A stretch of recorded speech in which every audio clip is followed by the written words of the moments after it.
Nous accueillons Pierre-Yves Bournazel. Bonsoir. Bonsoir. Vous êtes candidat aux élections municipales à Paris. Il y a évidemment ce sondage, ce plan immigration. Et puis très concrètement, demain, si les annonces de la préfecture de police se confirment, des campements de migrants insalubres, qui sont d'ailleurs à cheval sur le nord-est parisien et la Seine-Saint-Denis, devraient être démantelés. Démantelés, c'est le terme qui est utilisé par le préfet. Entre 1500 et 3000 personnes vivent dans ces campements. Vous vous réjouissez de ce démantèlement annoncé?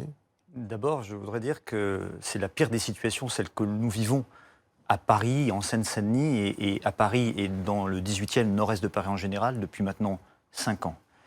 Indignité vis-à-vis d'êtres humains qui vivent dans des conditions d'insécurité et d'hygiène déplorables.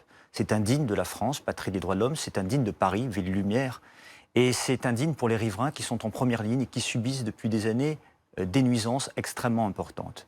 Et donc évidemment, il faut démanteler ces campements, mais il faut le faire avec des solutions pérennes, parce que sinon ils vont se reconstituer. Solutions pérennes, ça veut dire traiter avec humanité et dignité ces personnes, d'offrir des places d'hébergement d'urgence pour qu'ils soient traités avec dignité, qu'ils puissent défendre leurs droits, s'alimenter. Il faut qu'ils aient des chambres d'accueil. Et puis après, ils bénéficieront ou pas du droit d'asile. S'ils bénéficient du droit d'asile, ils vont rentrer dans le droit commun. Et là, il y a beaucoup à faire en matière d'intégration, d'apprentissage de la langue et d'insertion. Et puis s'ils ne bénéficient pas du droit d'asile, eh bien évidemment là, ils auront un autre parcours et il faut s'intéresser à leur avenir, c'est-à-dire à la politique de coopération et de développement dans leur pays d'origine. Et là, il y a beaucoup à faire et nous avons beaucoup de retard, car ce que nous vivons aujourd'hui n'est rien par rapport à ce que nous allons vivre dans les années qui viennent.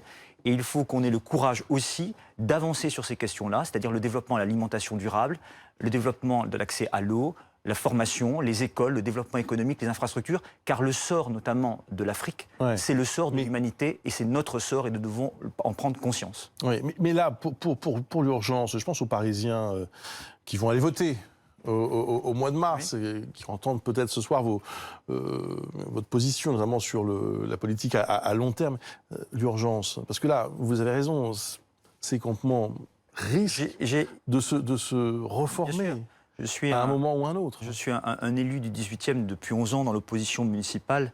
J'aime mon arrondissement, j'ai vu depuis 5 ans et j'étais un des premiers à dire la situation et à essayer de construire des solutions.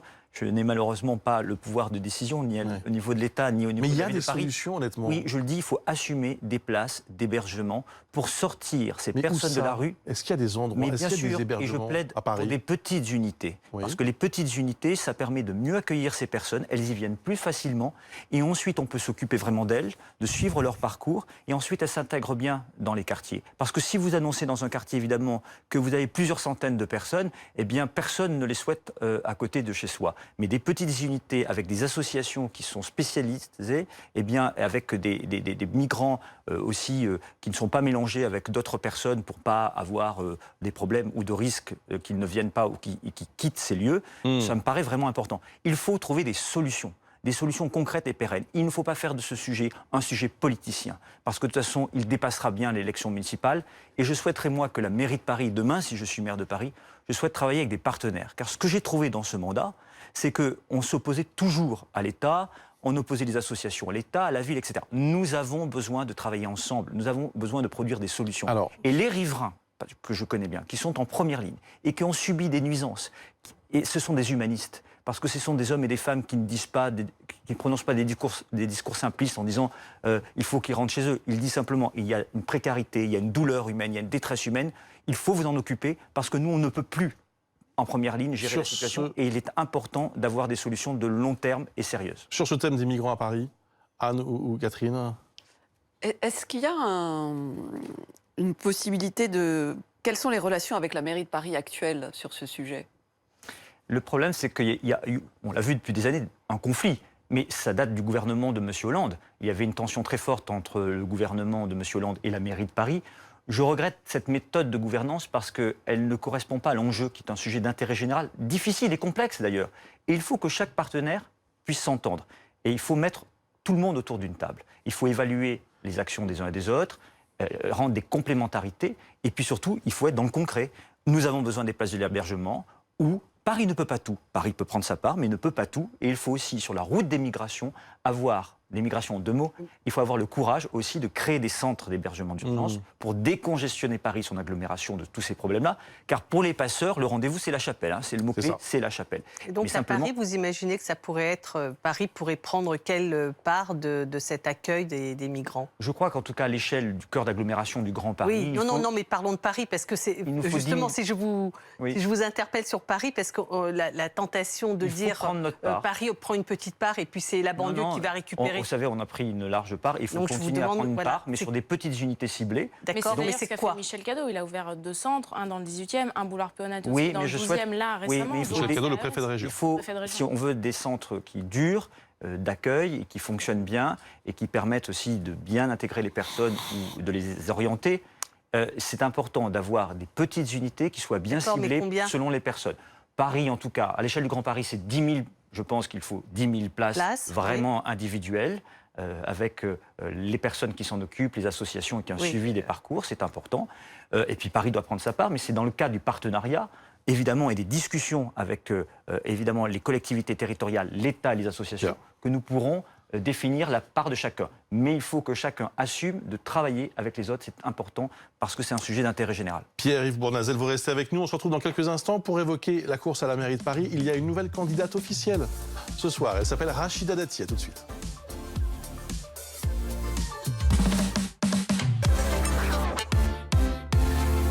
Merci d'être avec nous. On est ensemble jusqu'à minuit. Pierre-Yves Bournazel est notre invité, candidat au municipal à Paris. Vous dirigez la liste Agir. Et ce soir, c'est l'une des infos politiques de la soirée, bien sûr. Rachida Dati a été désignée candidate officiellement, candidate des Républicains pour ces élections municipales dans la capitale. Une bataille qu'elle compte placer sous le signe du renouvellement. C'est ce qu'elle a indiqué tout de suite dans un communiqué qui a été transmis à l'AFP. Elle indique que son slogan sera engagé pour changer Paris, avec comme priorité la sécurité, la propreté, les familles, l'écologie et la santé. Rachida Dati qui est crédité de 13 à 15% des intentions de vote dans les différents sondages. Votre commentaire, c'est une nouvelle concurrente qui entre en jeu. Bon, elle était déjà candidate officieusement. C'est pas une surprise. Voilà, c'est la candidate investie par la Commission nationale d'investiture des Républicains. Moi, ma démarche n'est pas du tout celle-ci. C'est une démarche de liberté, parce que je crois que pour gagner Paris, il faut construire une majorité de projets et être en capacité de rassembler des hommes et des femmes venus d'horizons différents. Je le fais déjà dans mon équipe. Jean-François Lamour, ancien ministre de Jacques Chirac, ancien ministre des Sports, champion olympique, s'occupe dans ma campagne, par exemple, de l'organisation des Jeux olympiques et paralympiques de 2024, puisque le prochain maire de Paris aura à les organiser. J'ai aussi Amou Bouakas, qui était adjoint de Bertrand Delanoë, en charge de la vie associative. Je pense que face à Anne Hidalgo, qui est une maire que je connais depuis longtemps, qui est une combattante politique, dont je pense que le bilan n'est pas le bon, et qu'il ne faut pas poursuivre, même s'il faudra garder ce qu'elle a fait de bien, eh bien, je pense qu'il faut dépasser les clivages politiques. Parce qu'on a bien compris que LR, LREM, ça ne fonctionnait pas ensemble. Et je crois surtout profondément qu'on ne gouverne pas Paris avec un parti ou une alliance de 2 ou 3 partis, mais avec un projet, avec une vision. Et moi, je veux amener dans cette campagne la légitimité qui est la mienne, celle d'un élu de Paris depuis 11 ans, qui a été fidèle au 18e arrondissement depuis 11 ans. Car quand on aime son arrondissement, on ne le quitte pas. Et j'ai connu des défaites et des victoires, mais je suis toujours resté fidèle à Paris au 18e. Et nous avons construit des groupes de travail. Dans ces groupes de travail, je me suis entouré d'hommes et de femmes issus de la société civile, des citoyens, des associatifs, des experts. J'ai publié un livre, Revoir Paris. J'ai produit 5 livrets. Et maintenant, je me réjouis qu'on puisse rentrer dans le vif de la campagne. Je souhaite d'ailleurs des débats. Je souhaite qu'on débatte du fond, qu'on remette du collectif, qu'on remette les Parisiens au cœur de la bataille municipale. Car pour l'instant, c'est une bataille d'ego. C'est des trains lancés les uns contre les autres, et ça fait le jeu de Madame Hidalgo. Et moi, je pense qu'il y a une autre solution, et que cette solution doit être locale, elle doit être de rassemblement, et sur le projet et sur le fond. Anne Fulda. Vous dites que vous souhaitez des débats, mais dans votre propre famille, même si les étiquettes ne sont pas les plus importantes que vous venez de dire, vous n'avez pas jusqu'alors réussi à organiser un débat avec Benjamin Griveaux et Cédric Villani. Écoutez, moi je souhaite un débat de fond. Après, comment vous allez y parvenir? C'est à vous d'organiser les débats. Et puis les candidats doivent se soumettre dans une élection à des débats. S'ils ne veulent pas débattre, alors à ce moment-là, ça poserait un problème très lourd de démocratie. Ça voudrait dire qu'ils cacheraient aux Parisiens leur projet, leur vision. Je souhaite un débat positif, qu'on parle du fond, qu'on remette le collectif au cœur de cette élection municipale, parce que depuis 3 mois, j'ai le sentiment pour être chaque jour dans les arrondissements. Je viens à l'instant du 12e arrondissement.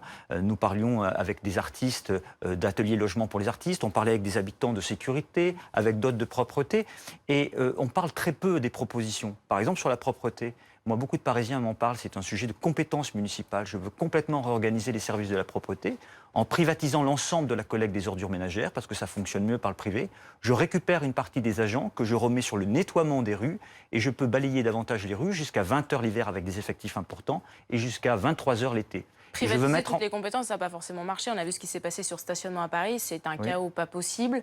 Il y a des problèmes de stationnement et des amendes à répétition et des bugs. La collecte des ordures, il faut la privatiser parce que les rapports de la Chambre régionale des comptes démontrent que c'est bien fait et que c'est un coût raisonnable pour le contribuable. Et vous récupérez une partie des agents justement pour les mettre sur le terrain, les confier aux mairies d'arrondissement. Privatiser, c'est quand même pas moins cher. Oui, mais il faut trouver des solutions. Paris est sale. Des agents, Paris est sale aujourd'hui. Mais ça reste une compétence de la municipalité. C'est d'ailleurs un vrai problème d'hygiène et c'est un problème pour l'attractivité aussi de Paris. Et donc, moi, je cherche des solutions. Vous prendre en charge ? Non, la collecte des ordures. Mais par contre, on s'occupe du nettoiement des rues parce qu'il n'est pas suffisamment bien fait aujourd'hui. Et donc, je réoriente ces équipes municipales au plus près des arrondissements pour nettoyer les rues.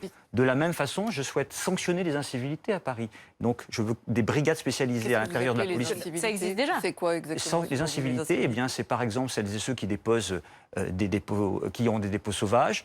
Grâce à cette police municipale, on peut faire du flagrant délit, mais on peut mener des enquêtes. C'est fait à Nice, par exemple, et on sanctionne et on verbalise les récalcitrants. Et enfin, on forme une génération éco-citoyenne aussi au respect de l'environnement grâce aux écoles, puisqu'il y a des ateliers. Et dans ces ateliers, eh bien, on peut transmettre et apprendre le problème majeur, respect. quand même, le problème majeur de Paris, c'est d'abord sa relation avec sa métropole. Ça, c'est la première point. Sûr. Et le deuxième point, c'est de savoir si Paris va rester une ville attractive, active et accueillant toutes les catégories sociales, ou si elle va tendre à être absolument gentrifiée. Et que les familles qui travaillent et qui ont des enfants ne peuvent plus y vivre. Quelles sont vos propositions? Mais là-dessus, c'est très important. D'abord, je note que beaucoup de candidats ou candidates expliquent qu'ils vont résoudre la crise du logement en étant le futur ou la future maire de Paris.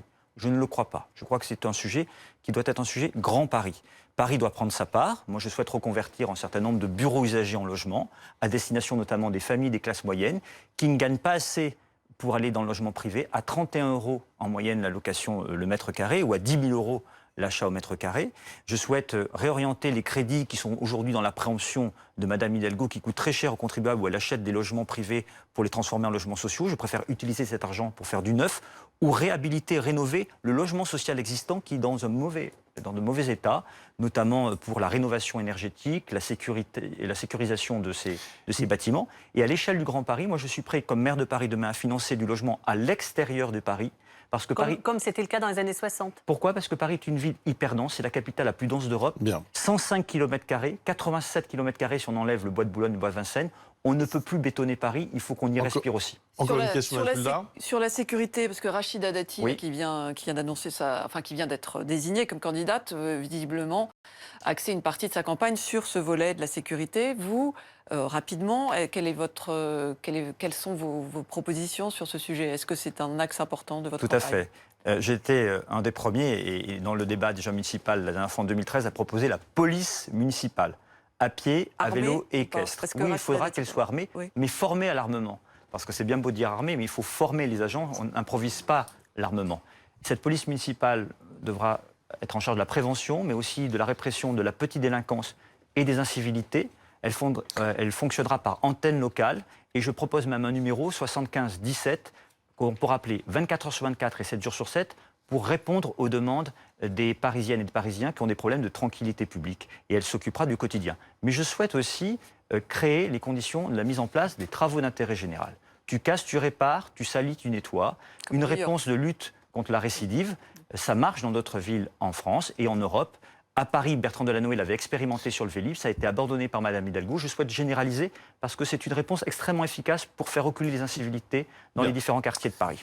Merci beaucoup, Merci à vous. Bournazel. Juste d'un mot, selon la fameuse formule désormais, vous irez jusqu'au bout?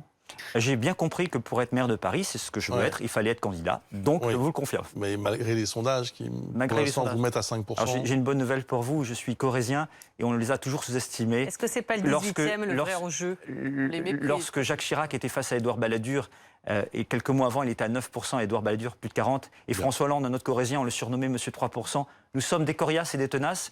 J'ai une légitimité et évidemment, je pense que c'est un chemin, une solution pour Paris. Merci beaucoup. Oui. Juste une petite phrase que nous rapporte Nathalie Segonne, la journaliste politique de l'Opinion, qui nous dit, qui rapporte dans l'Opinion à sortir demain cette petite phrase d'Emmanuel Macron qui résume ainsi la campagne parisienne. Griveaux, je n'y crois plus, et Villani, je n'y crois pas encore. Je suis là. Je ne sais pas, peut-être que le président nous regarde. Il a trouvé la solution. Vous avez un commentaire sur Benjamin Griveaux? Sur sa campagne? Non, mais moi, je respecte tous les candidats, je souhaite rassembler. Mais je pense que la légitimité qui est la mienne, celle d'un élu de terrain, du 18e, qui a une compétence sur les dossiers. Est-ce que c'est pas le 18e, votre vrai objectif? C'est quand même un arrondissement de bascule. Je suis devenu député de la 18e circonscription beaucoup de du Paris. 18e. Oui, parce que j'aime cet arrondissement. Oui. J'ai toujours été fidèle à l'arrondissement. Mais je suis candidate pour être le prochain maire de Paris parce que simplement, je suis prêt et j'ai un projet et une belle équipe. C'est un bascule, quoi. Le 18e, ça reste à gauche. Hidalgo, elle reste, ça passe à droite. Oui, il y a des arrondissements importants et le 18e, je pense, a besoin de respiration démocratique. Merci beaucoup, Pierre-Yves Bournazel. Merci d'avoir répondu à nos questions ce soir.